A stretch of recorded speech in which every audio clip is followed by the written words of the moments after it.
Дастанда спикерге шайланганда мен ага дош берген эмес. Мен башка талапкерге дош бергенмин.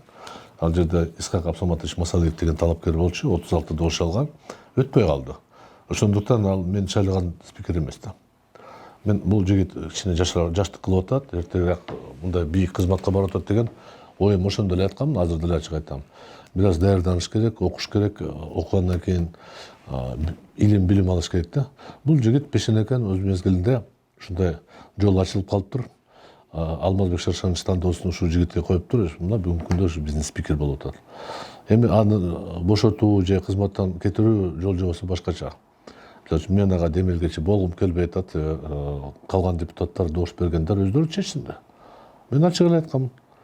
Бул жерде парламенттик республика болгондон кийин парламент күчтүү, башчысы күчтүү болуш керек да. Жок дегенде мына 3 жылдан бери парламентти силер журналисттер тепкилеп чыгып атасыңар, көчөгө барсак адамдар тепкилеп атат, таксиге отурсак, каяка барсак деле депутаттар күнөөлүү болуп атат да. Биз ага каршылык эмес, түшүндүрмө иштерди жүргүзүшүбүз керек. Биринчи бул спикердин милдети. Бизде спикерибиз өзүбүз эки сөздү 3 ката кетирип атканда каяктан алып түшүндүрмө иш кылат да. Ошондуктан мен эмне деп айтам, кесиптештериме айтам, мен башка талапкерди шайлаган элем. Бирок ал өтпөй калды. Ким билет, эми түшүнсө алмаштырганга жакшы болот эле. Дагы бир 7-8 ай бар, убактыбыз бар.